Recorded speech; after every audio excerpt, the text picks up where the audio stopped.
नाही, शक्तीपीठ महामार्ग हा गरज नसलेला महामार्ग आहे हे सातत्यानं आम्ही सांगत आलेलो आहे. 15 तारखेला आता आजऱ्यामध्ये शक्तीपीठ महामार्गाच्या विरोधातला मेळावा आम्ही घेतलेला आहे. त्यामध्ये आम्ही जिल्ह्यातल्या पुढच्या आंदोलनाची दिशा जाहीर करू. राजू शेट्टीने काही गावांमध्ये भेटी देखील द्यायला सुरू त्या ठिकाणी केलेला आहे. आम्ही संयुक्तरित्या, कारण की आम्ही सातत्यानं म्हणतोय की हा गरज नसलेला महामार्ग आहे आणि आता हळूहळू म्हणजे घरात प्रकरण एवढं मोठं आहे की गृह खात्याला माहित नव्हतं का हे प्रकरण.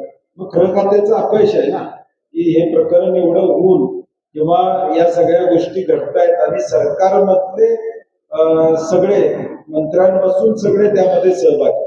आता तर या शक्तीपीठ महामार्गाजवळ त्यांच्या सीएनं जमीन घेतली अशी माहिती तुमच्या माध्यमातून आमच्याकडे, म्हणजे कुठपर्यंत खराब पोचलेलं आहे पैशाच्या बाबतीत हे आता लोकांना या ठिकाणी दिसून आलेलं आहे. त्यामुळे आता या सगळ्याचं अँगल आता बदललेलं आहे. शक्तीपीठ महामार्ग आम्ही म्हणत होतो पूर्वी कॉन्ट्रॅक्टरांसाठी, आता अशा लोकांनी जमिनी घेतलेल्या आहे त्यांना ज्यावेळी शेत जमीन सरकार विकत घेतं त्यावेळी इन्कम टॅक्स भरावा लागत नाही, 0 इन्कम टॅक्स असतो आणि 2 पट दरानं त्या ठिकाणी जमीन त्या ठिकाणी निगोशिएशन मध्ये घेतली जाते. 2 पट असतो, 4 पट दर मिळतो. त्यामुळे या सगळ्यासाठी हा शक्तीपीठ हे सिद्ध व्हायला लागतं. प्रत्येकाला इंडिव्हिज्युअल ते भेटणार असं होत नव्हतं. पण बाकीच्या मोहिमेमध्ये जिल्ह्यात आम्ही ठरवायचो किंवा आमच्याकडून प्रस्ताव जायचा, नावं जायची. आता व्यक्तिगत भेटतंय. तुम्ही सगळ्यांनी लक्षात घ्या, ते 6 दिवस त्यांचा प्रोग्राम, वो 6 दिन रह रहे और उन्होंने कहा कि और 2 दिन रुकना पड़े तो मैं रुकूंगा, लेकिन हर एक को मिलके जाऊंगा. जो मेरा व्यू रहेगा वो सबसे बात करके रहेगा. आम्ही आता सगळीकडे राज्यात जे करायला लागलोय, 8 दिवस आहे. दानोरकर मॅडमांच्याकडे किती दिवस होतात? 8 दिवस. म्हणजे त्यांच्या जिल्ह्यामध्ये 8 दिवस निरीक्षक होते आणि 5,500 लोकांना निरीक्षकांनी स्वतः फोन केले. वैयक्तिक 5-10 हजार भेटले पण 5,500-10,000 लोक म्हणजे संस्था, एनजीओ सगळ्यांना भेटले. ही मोहीम व्यापक मोहीम आहे आणि यातून जो निर्णय व्हायला लागला आमचा 5-7 राज्यामध्ये, तो अत्यंत चांगल्या पद्धतीचा निर्णय झाला. आता केरळामध्ये असू दे, आसाममध्ये, केरळामध्ये ही मोहीम झालेली आहे. जिल्हा अध्यक्ष त्या तिकीट वाटपाच्या प्रक्रियेमध्ये त्या ठिकाणी सचिन म्हणणे तसा सहभागी त्या ठिकाणी होता. म्हणून बदल व्हायला पाहिजे. आता मला पण 5 वर्ष झालेली आहे. त्यामुळे नवीन माणसं आली तर चांगलीच गोष्ट आहे. त्यामुळे सगळीकडे तालुका अध्यक्ष अनेक ठिकाणी आमचे 25-30 वर्ष आहे ते बदलले जातील. सेलचे नवीन अध्यक्ष नेमले जातील. तर ज्या ऍक्टिव्ह आहेत त्या लोकांनी त्यात सहभागी व्हावा आणि यातून नवं नेतृत्व तयार व्हावा हा उद्देश. प्रदेश काँग्रेसचे अध्यक्ष हर्षवर्धन सनपाळजींनी या संदर्भातली बैठक घेतलेली आहे.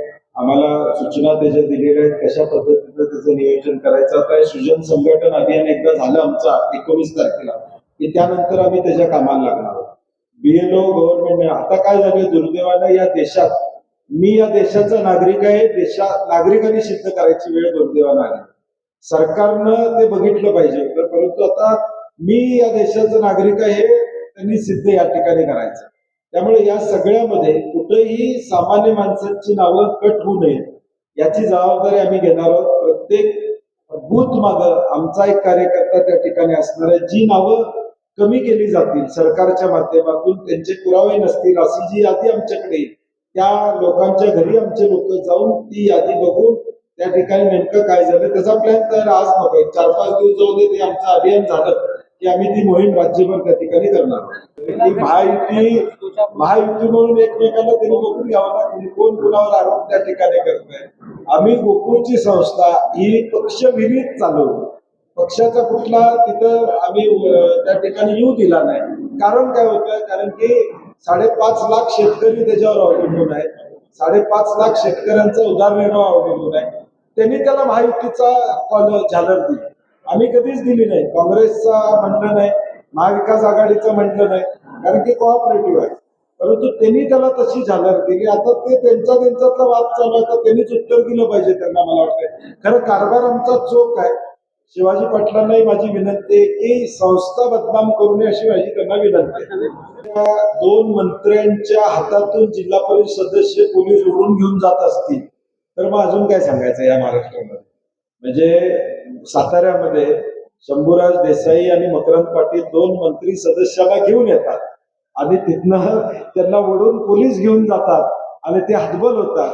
सत्तेसाठी चाललेली हतबलता आहे. शिवसेना शिंदे गट असू दे किंवा राष्ट्रवादी अजित पवार गट असू दे. आता आपण बघतोय की कोल्हापूरमध्ये पण आपण बघायला लागलोय की महायुतीचा अध्यक्ष असून सुद्धा काय अवस्था चाललेली आहे, निवडणूक पुढं कशी चाललेली आहे ते आपण बघायला लागलेलं आहे. त्यामुळे ते सत्तेसाठी आता त्यांना पर्याय नाही. सत्तेसाठी त्यांना सगळा मार सहन करावा लागणार आहे. आता एअरपोर्ट जिल्हा परिषद सदस्य काढून घेतला तर आता एअरपोर्टवर काय उद्या मंत्रालयाचे पास सुद्धा यांचे बंद होतील यांच्या कार्यक्रम नाही. म्हणून आता ते त्यांनी पहिलं राजेश केशव गाडी म्हणले, आता नंतर महायुती आता म्हणतायत. त्यामुळे त्यांनी आता घरातलं भांडण सोडवावं ना. ते ज्येष्ठ आहेत, ज्येष्ठ मंत्री आहेत. आता मला त्यांची पण हातबलता दिसून यायला लागली आता असं वाटायला लागलं. कारण की आता कोणी उठतंय आणि बोलतंय, कोणी यारकडे जातंय, ऑर्डर त्या ठिकाणी करून घेते, चाललंय काय आम्हाला कळत नाही.